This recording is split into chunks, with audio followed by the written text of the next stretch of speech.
Hello students, welcome to your computer class. Now, yesterday we had studied about the components of the Python language, right? Today we will study, yesterday we had studied about the variables and assignment. Dynamic variable, not dynamic variable, dynamic typecasting. Dynamic typecasting means if you are declaring a variable कैसे declare करते हैं? जब आप किसी variable में first time कोई value डालते हैं तो उस नाम का वेरिएबल डिक्लेयर हो जाता है, उसका डेटा टाइप वो हो जाता है। डायनेमिक टाइपकास्टिंग मीन्स जैसे आपने x में नंबर डाला तो x इंटीजर टाइप है, आपके पास फैसिलिटी होती है कि आप x में स्ट्रिंग टाइप डालेंगे तो अब आपका x स्ट्रिंग टाइप हो जाएगा। ठीक है, आपको पता करना है कि x का टाइप क्या है, तो टाइप x वो आपको बता देगा कि x इस वक्त किस टाइप का है। ये लिखकर टाइप x करेंगे, आपको क्लास इंट बताएगा। उसके बाद ये लिखकर फिर टाइप x करेंगे तो आपको वो क्लास स्ट्रिंग बताएगा। Means you can easily change the data type of the variable. Now, next, multiple assignment. The next one is the multiple assignment and input output.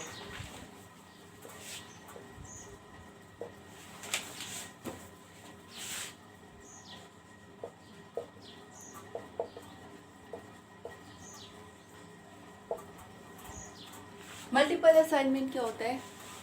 Multiple assignment means आप एक बार में एक से ज़्यादा वेरिएबल में values assign कर सकते हैं। फॉर एग्जांपल, जैसे मान लीजिए आपका 3 वेरिएबल चाहिए और तीनों में x में आप 10, y में आप 20 और z में आप x, y, z डालना चाहते हैं। You can write like this also, x, y, z equal to 10, 20, x, y, z। 3 line लिखने के बजाय आपने एक ही लाइन लिखी। ठीक है, क्या होगा? पहली वाली वैल्यू पहले वेरिएबल में, दूसरी वैल्यू दूसरे में और तीसरी वैल्यू तीसरे वेरिएबल में असाइन हो जाएगी। अब यहाँ पर आपको एक चीज ध्यान में रखनी पड़ेगी कि इधर जितने नंबर ऑफ वैल्यूज है लेफ्ट हैंड साइड भी उतने नंबर ऑफ वेरिएबल्स हों, अदरवाइज ये आपको एरर दे देगा। ठीक है, this is called the multiple assignment. Means you can assign multiple values to multiple variables in a single statement.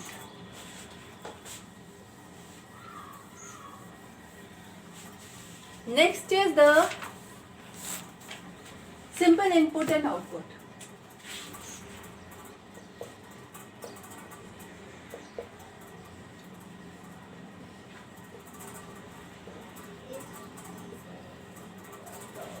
Simple input and output.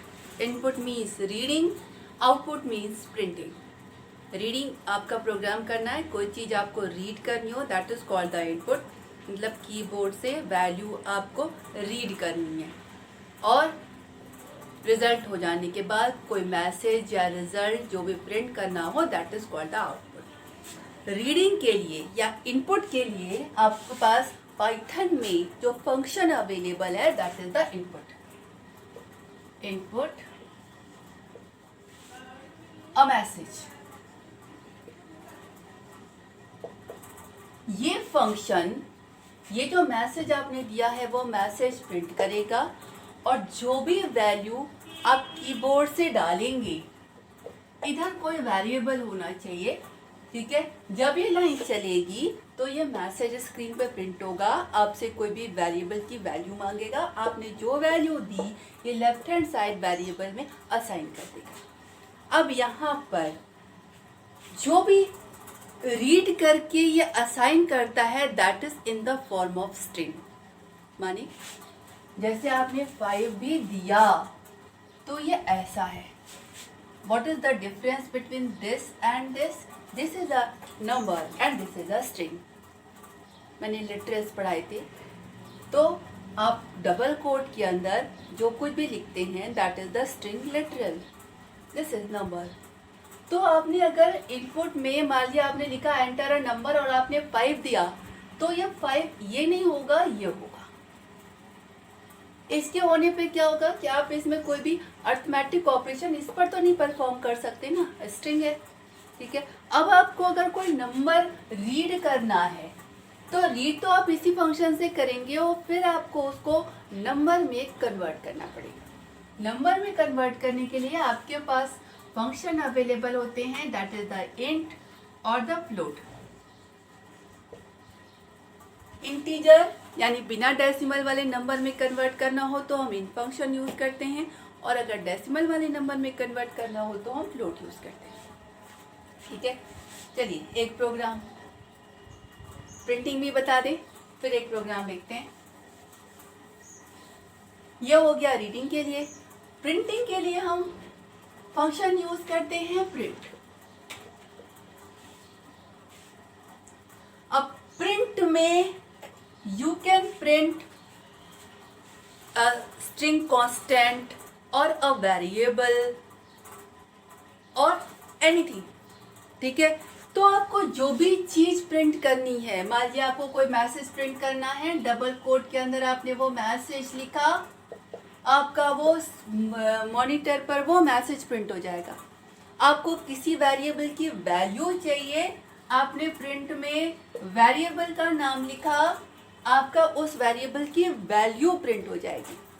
आपको दोनों चाहिए, मैसेज के साथ साथ वेरिएबल की वैल्यू प्रिंट करनी है। आप कॉमा कॉमा करके एक ही प्रिंट स्टेटमेंट में लिखिए, तो वो आपका एक ही लाइन में वो मैसेज भी और वेरिएबल की वैल्यू आपने लिखा प्रिंट। मान लीजिए मैसेज है the value of A, the value of A is message बन कॉमा ए, क्या प्रिंट होगा, ये स्ट्रिंग एज इट इज और एक वेरिएबल की वैल्यू, जो भी ए वेरिएबल में पड़ा हुआ है वो वैल्यू, इस तरीके से। अब प्रिंट में दो वेरिएबल साथ में अटैच होते हैं, one is the separator and second one is the end. What is this? देखिए मैंने आपको बताया कि आप एक से ज़्यादा वैल्यू कॉमा कॉमा कॉमा करके प्रिंट कर सकते हैं, ठीक है।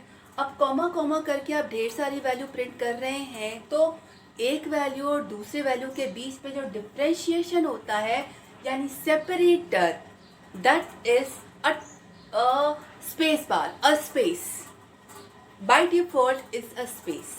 यानी मैं एग्जांपल ले रही हूँ,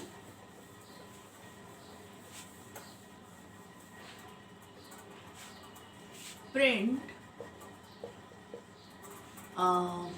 मान लीजिए 1 2 3 4, 1 कॉमा 2 कॉमा 3 कॉमा 4। आपने ये लाइन चलाई, क्या प्रिंट होगा, 1 2 3 4। 1 2 3 4 के बीच में हर वर्ड के बीच में एक स्पेस आएगा, यानी प्रिंट क्या होगा, 1 2 3 and 4। By default, the separator character is a space, यानी पहला वाला जो वर्ड है उसके बाद एक स्पेस, फिर दूसरी वाली वैल्यू, फिर स्पेस, फिर तीसरी वाली वैल्यू, फिर स्पेस, इस तरीके से प्रिंट हुआ। अब चाहते हैं आप ये सेपरेटर कैरेक्टर कुछ और हो जाए, यानी स्पेस नहीं है। अब हम इसे चेंज करके देखते हैं। मान लीजिए आपने लिखा प्रिंट सेम 1 2 3 4 और उसके बाद आपने लिखा separator is a hash. By default separator character is a space character. आपने यहाँ पर सेम चीज लिखी और आपने सेपरेटर कैरेक्टर चेंज कर दिया, सेपरेटर कैरेक्टर को हैश कर दिया। अब क्या प्रिंट होगा? प्रिंट तो वही होगा जो आप प्रिंट कर रहे हैं, लेकिन बीच का सेपरेटर कैरेक्टर अब स्पेस नहीं होगा, अब हैश होगा, यानी प्रिंट ये होगा 1 hash 2 hash 3 hash 4. This will print this. Okay. Now the second क्या कह सकते हैं, एंड क्या होता है कि this value is by default a new line sign. होता क्या है, आपने एक प्रिंट स्टेटमेंट लिखा, ठीक है, उसके बाद आप अगला प्रिंट स्टेटमेंट लिखेंगे तो वो अगली लाइन में ही आएगा. यानी आपका प्रिंट के बाद लास्ट वाला कैरेक्टर हमेशा न्यू लाइन कैरेक्टर होगा, ये सेट है. जैसे आपने मान लीजिए ऐसे लिखा print 1 print 2 print 3 and print 4. अब आपने इसमें कोई भी एंड कैरेक्टर स्पेसिफाई नहीं किया, तो and character by default it's a new line 1. यानी आपका क्या प्रिंट होगा, ये 4 लाइन, ये 4 लाइन आपका जो आउटपुट दिखाएगी वो ये होगा 1 2 3 एंड 4. ठीक है, by default and character is the new line. अब आप चाहते हैं ओके प्रिंटिंग हमने नई लाइन में लिखी है, लेकिन जो प्रिंटिंग है वो सेम लाइन में हो, तो एंड कैरेक्टर को चेंज कर दीजिए. ठीक है, अब यहां पर मैं एंड कैरेक्टर चेंज कर रही हूँ. एंड कैरेक्टर क्या किया जाए, and character is a space कर देते हैं, स्पेस. ठीक है, first printing and character space हो जाए. सेकेंड, जब आप इसकी प्रिंटिंग करेंगे, मैंने यहाँ पे प्रिंट में एंड कैरेक्टर स्पेस सेट किया, इसमें भी एंड कैरेक्टर स्पेस सेट किया, इसमें भी एंड कैरेक्टर स्पेस सेट कर दिया, और इसमें मैंने कोई एंड कैरेक्टर सेट नहीं किया क्योंकि ये लास्ट प्रिंटिंग है. इसके बाद जो भी एंड कैरेक्टर हो वो सेट हो जाए. ठीक है, अब अगर मैंने ऐसे लिखा तो ये क्या प्रिंट करेगा, ये by default and character is a new line character. मतलब एक प्रिंटिंग के बाद वो अपने आप अगली लाइन के स्पेस में चला जाता है.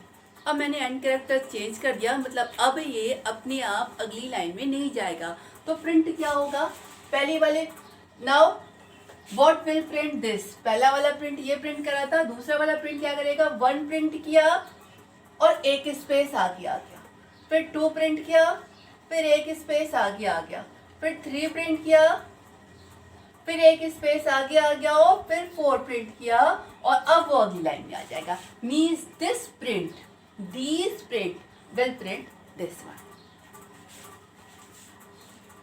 राइट, ये हो गई आपकी simple input and output.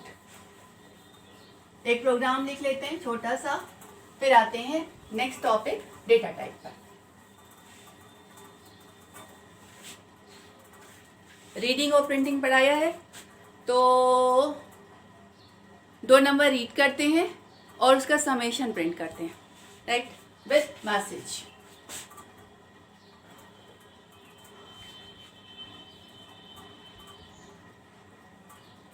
A equal to int input enter first number.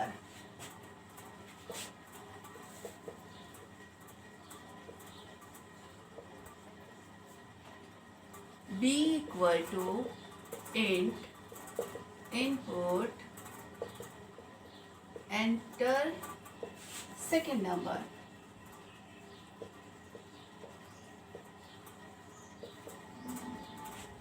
C is equal to A plus B and print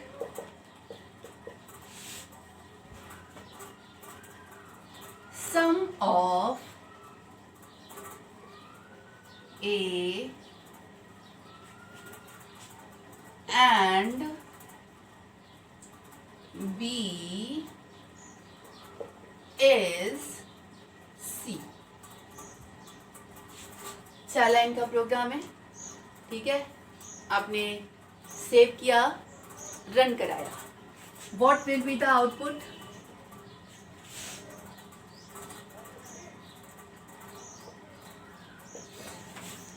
सबसे पहले आपका रीडिंग का क्या है, ये मैसेज आपका स्क्रीन पे प्रिंट होगा और आप जो भी नंबर देंगे उसको नंबर में कन्वर्ट करेगा और ए में असाइन करेगा। यानी आउटपुट में पहले आपकी ये वाली लाइन प्रिंट होगी, एंटर फर्स्ट नंबर, और यहाँ पर आपने कोई भी नंबर दिया, नहीं नंबर वो आपसे यही मांगेगा।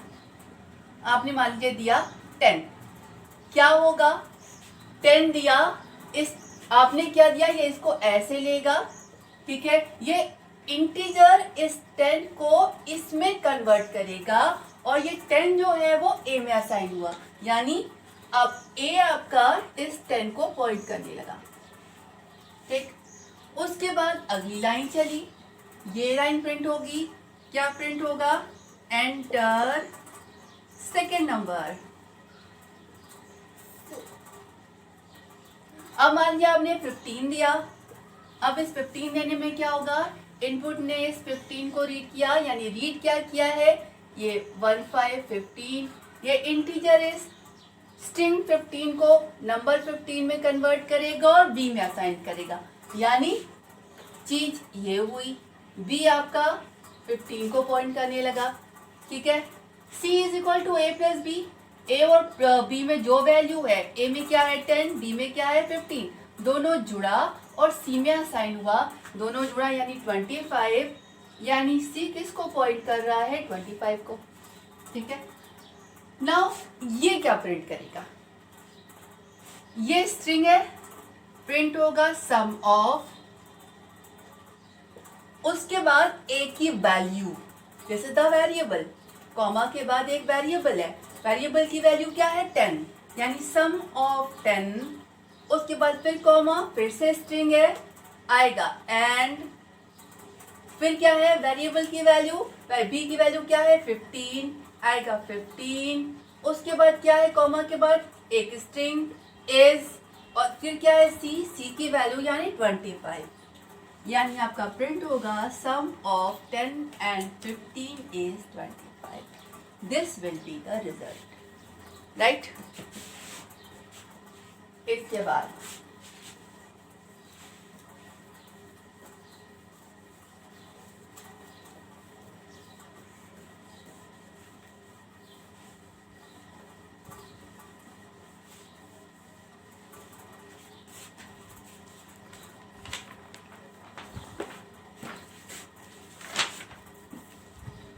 data type,